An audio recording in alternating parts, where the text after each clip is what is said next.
Manhattan DA Alvin Bragg speaking now on the verdict. Let's listen in. Good evening.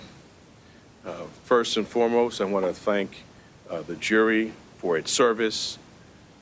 Jurors perform a fundamental civic duty.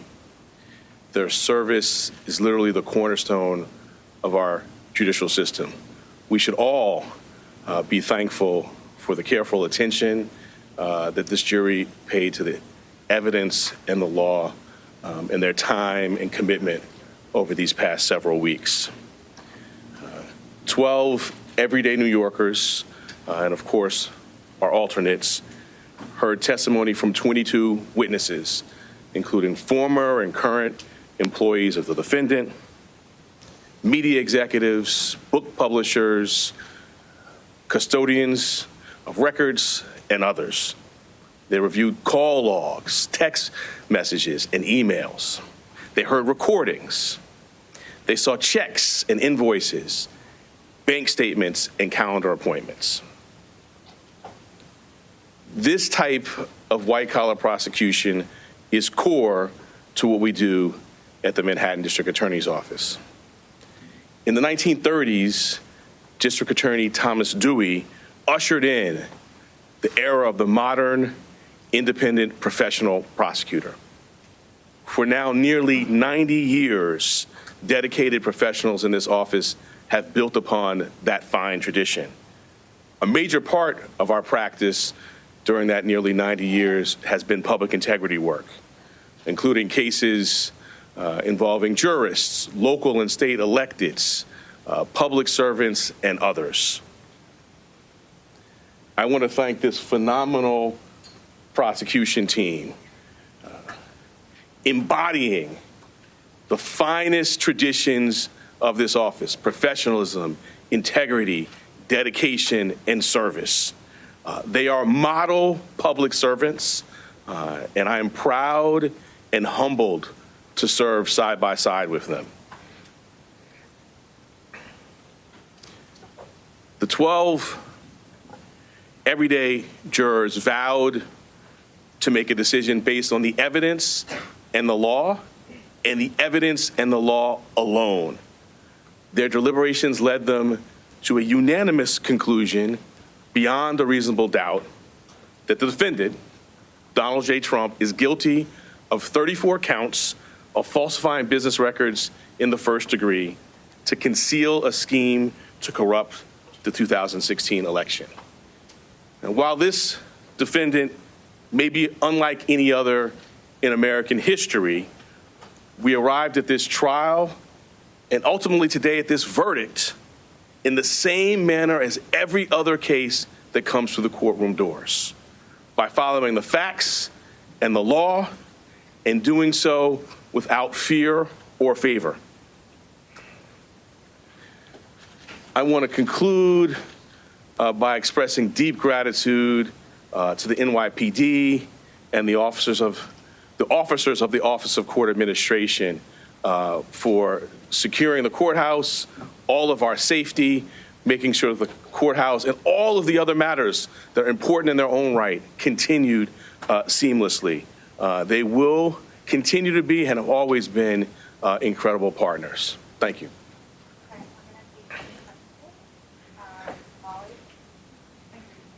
And do you plan to request a prison sentence for this conviction? And do you think that Donald Trump's multiple violations of the gag order that was in place should factor into that request at all? The judge scheduled a sentencing for July 11th. We will speak in court in that time. He also set a motion schedule. We will speak in our court filings as we've done throughout this proceeding.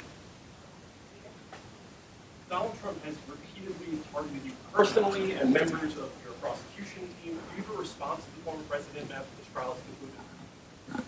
I do not. In February, you decided not to bring a case against Donald Trump. You criticized that. You criticized when you indicted him in March 2023. You criticized when people really started to understand that case. How do you think of all that now, seeing the results of that? Can you kind of put that in context with your personal history? I did my job. Our job is to follow the facts and the law without fear or favor. And that's exactly what we did here. And what I feel is just gratitude to work alongside phenomenal public servants who do that each and every day in matters that you all write about and make the press, and in lots of matters that you don't. I did my job. We did our job. Many voices out there. The only voice that matters is the voice of the jury, and the jury has spoken. Could I ask Mr. Steinglass, many people said the prosecution was masterful and flawless. Just want to know how you feel at this moment. Sorry. I'll let you go ahead. How do you feel? Mr. Steinglass, I think some of you probably saw him speak for a little bit the other day. So he's done his job, as has this team. And he just told me, tell him how I feel. I think you said that. I will just say just enormous gratitude. You know, our system, I talked about the jurors at the beginning of my remarks. We have a phenomenal system. 12 everyday New Yorkers. They listen to the judge's directions. They follow the evidence. You saw them in court every day. They were careful and attentive. And so I feel deep gratitude to work alongside them, to be a part of this system. And I just want to echo that this is what we're doing every single day. I mean, during this trial, just this week, right, a ghost gun indictment, Grimaldi's wage theft plea resolution, sex crimes, convictions, all sorts of work that's being done by phenomenal public servants. So we're before you today on this obviously consequential matter, but this is what we do every day. We follow the facts and the law without fear or favor. If a jail sentence is in the cards, it is likely that Trump and his attorneys would seek a stay on enforcement of that sentence pending appeal.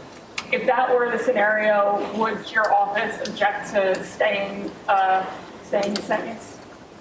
I'm going to let our words in court speak for themselves when we get to the sentencing matter. I'm not going to address hypotheticals. They raise arguments, we'll respond. And I think your question really underscores an important point. This is an active, ongoing matter, right? We have other phases of this going ahead. We will continue to do our speaking about this matter, about issues like that in court. All right, last one. From day one, kind of the viability of this case has been questioned in all sorts of media outlets, all over the place, including from the defendant himself. Can you respond to any of that, how you feel now that you've gotten the conviction? So my response, again, is I did my job. And I think particularly I talked about the history of the office. My personal history, I started as a prosecutor in 2003 in the Public Integrity Unit in the New York State Attorney General's office. I served also in the Public Integrity Unit in the Southern District of New York. These are kind of cases I've done personally, and it's a hallmark of the tradition of this office that I'm proud to lead. And I don't want to go into the whole body of litigation, but we now have a federal court decision ruling on the legal theories. We had a state court decision on the omnibus motions. But most importantly, today we have the most important voice of all, and that's the voice of the jurors. They have spoken. Donald J. Trump has been convicted of 34 counts of falsifying business records. Thank you. District Attorney, your office has been investigating this case since Are you concerned about 2018. retribution if Trump is elected president? You went to the Supreme Press Court conference twice. after.